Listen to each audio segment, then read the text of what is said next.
కొణిదెల పవన్ కళ్యాణ్ అనే నేను ఆంధ్రప్రదేశ్ రాజకీయాల్లో ఒక కీలక మలుపు. జనసేన అధినేత పవన్ కళ్యాణ్ గారు మంత్రిగా ప్రమాణం చేసి ఈ రోజుతో ఎగ్జాక్ట్గా 1 సంవత్సరం అయింది. ప్రజా సమస్యలపై నిరంతరంగా పోరాటం చేస్తూ పాలనలో మార్పులు తీసుకురావడంలో ఆయన చాలా స్టెప్స్ తీసుకున్నారు. వివరాల్లోకి వెళ్తే 2024లో జరిగిన అసెంబ్లీ ఎలక్షన్స్ తర్వాత ఏపీలో టీడీపీ, జనసేన, బీజేపీ కూటమి అధికారంలోకి వచ్చింది. ఈ ఎలక్షన్లో విజయం సాధించిన జనసేన అధినేత పవన్ కళ్యాణ్ గారు జూన్ 12, 2024న మొదటిసారిగా మంత్రిగా ప్రమాణం చేశారు.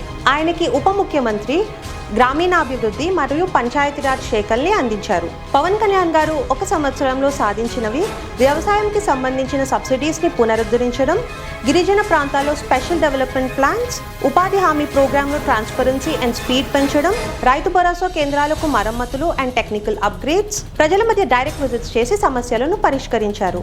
ప్రజల అభిప్రాయానికి వస్తే పవన్ కళ్యాణ్ గారు పాలకుడిగా ఉన్నా పోరాట నాయకుడిగా ప్రజల పక్కన ఉండడం వల్ల నమ్మకం పెరిగింది అని అనలిస్ట్ చెప్తున్నారు. ప్రజానాయకుడిగా తన నడకని కంటిన్యూ చేస్తూ పాలనలో కొత్త ఒరవడి తీసుకొస్తున్నారు పవన్ కళ్యాణ్ గారు. ముందు ఇంకా ఎక్కువ జనహిత పథకాలతో రాష్ట్రం అభివృద్ధి చేసే దిశగా ఆయన ముందుకు వెళ్తారని అందరూ ఆశిస్తున్నారు. హెచ్ఎంటీవీ విషెస్ పవన్ కళ్యాణ్ గారు hearty congratulations and all the very best.